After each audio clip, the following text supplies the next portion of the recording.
우리나라 사람들은 미국 쪽이나 이런 유럽 쪽 사람들보다 소금을 훨씬 많이 먹기 때문에 의식적으로 줄이는 노력이 필요합니다. 안녕하십니까, 약들약의 고약사입니다. 화이팅 먼저 외치고 시작하겠습니다. 화이팅!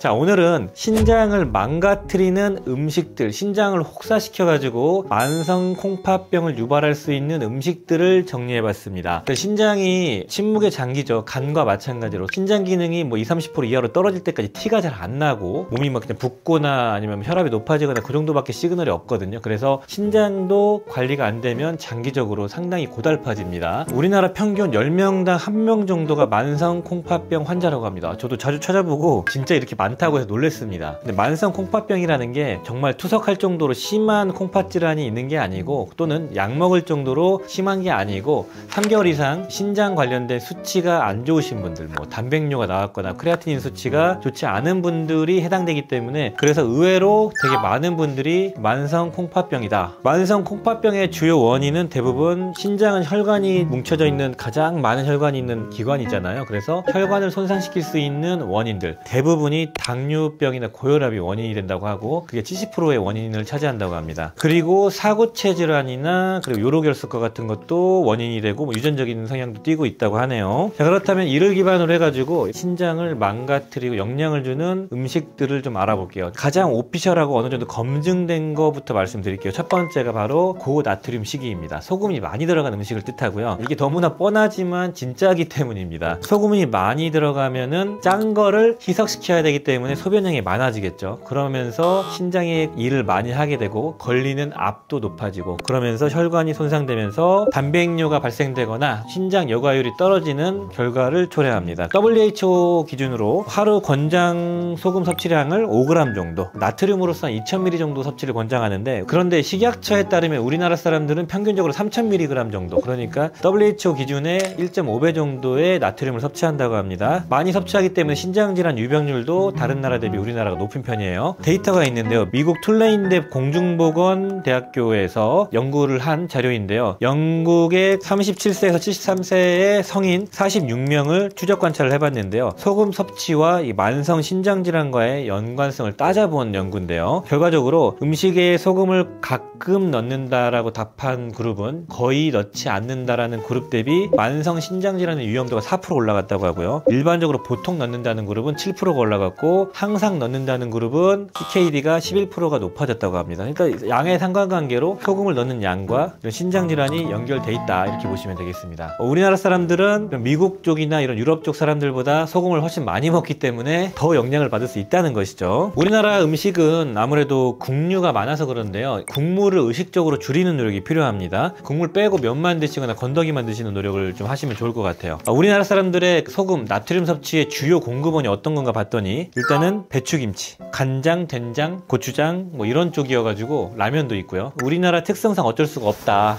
국물 적게 먹는 게 중요하다, 이렇게 말씀드리고 싶네요. 그리고 두 번째로 신장에 악영향을 줄 수 있는 음식은 바로 고단백 식이입니다. 단백질을 필요량보다 많이 먹게 됐을 때 영향을 줄 수가 있는 것인데, 보통 몸무게당 kg당 1g 정도의 단백질을 권장하잖아요. 예를 들어서 60kg의 몸무게의 성인이면 60g의 단백질을 하루를 권장을 하는데, 보충제로 먹는다든지 또는 고기를 평소에 많이 먹는다든지 통해 가지고 단백질을 많이 먹게 되면은 신장에 악영향을 줄 수 있다는 것입니다. 그래서 단백질을 kg당 1.5g 이상을 먹었을 때 신장에 무리가 간다는 데이터가 있거든요. 60kg의 성인이 90g 정도 이상 먹었을 때 영향을 받을 수 있다는 것이죠. 명확한 어떤 이유는 모르지만 단백질을 많이 먹게 되면은 삼투작용이 일어나고 압이 높아지고 소변량이 늘어나겠죠. 이로 인해 가지고 혈관이 손상이 됐지 않을까라는 추정을 하고 있고, 동물성 단백질은 퓨린이라는 아미노산이 많이 포함되어 있어 가지고 퓨린이 요산으로 대사가 되고, 요산이 신장으로 빠져나갈 때 신장에 자극을 준다라는 어떤 가설도 있습니다. 그래서 단백질 자체와 단백질 대사산물 등이 신장에 영향을 주는구나 라고 추정을 하는 것이고요. 고려대병원과 캘리포니아 대학교에서 공동 연구한 자료를 보면은 콩팥 기능이 정상인 1000명의 사람을 5년 동안 추적 관찰을 했다고 하고요. 그 결과 단백질 섭취 비율과 말기 신부전으로 진행되는 비율이 양의 양의 상관관계를 나타냈다고 하네요. 특히 소고기나 돼지고기와 같은 적색육을 많이 먹었을 때 연관성이 높았다고 합니다. 돼지고기, 소고기 같은 거 양을 좀 줄이고 닭고기나 식물성 단백질 비율을 좀 높여가지고 밸런스를 맞추는 것도 중요하겠다 이런 생각이 드네요. 세 번째부터는 직간접적으로 영향을 줄 수 있는 식품들이거든요. 신장을 망가뜨리는데 영향 주는 식품, GI 지수가 높은 당 수치를 높이는 식품들도 해당돼요. 대표적인 게 우리가 알고 있는 탄산음료,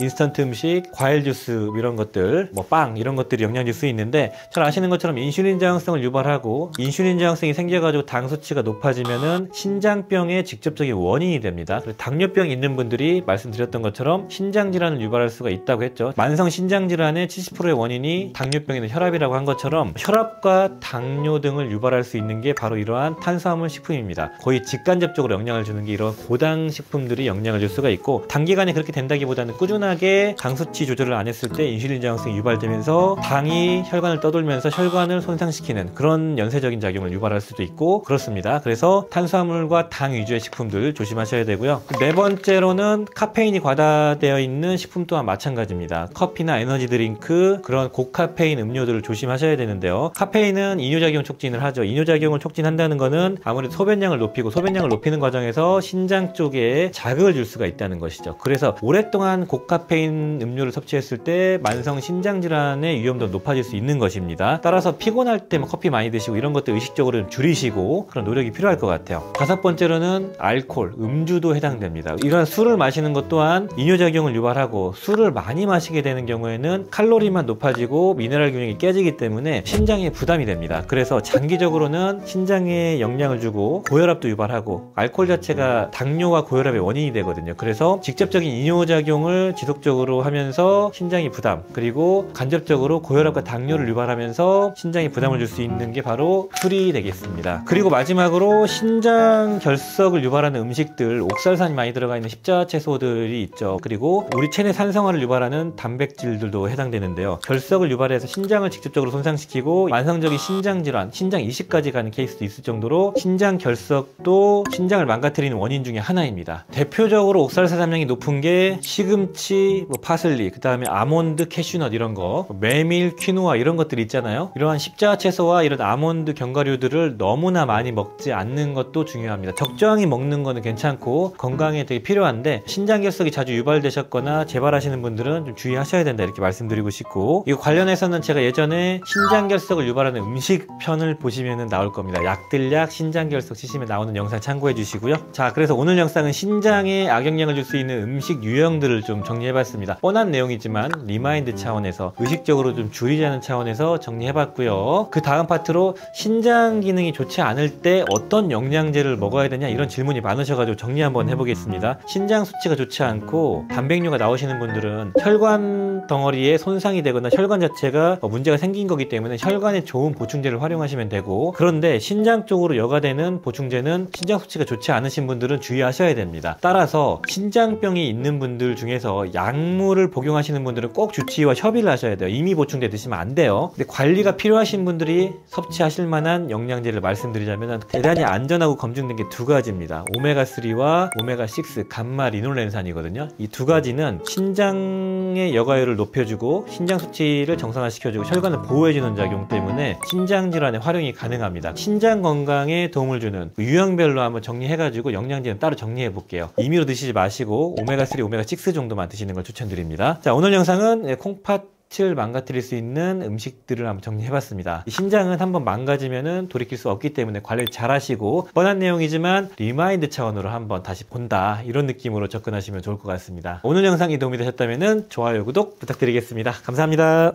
빠이요.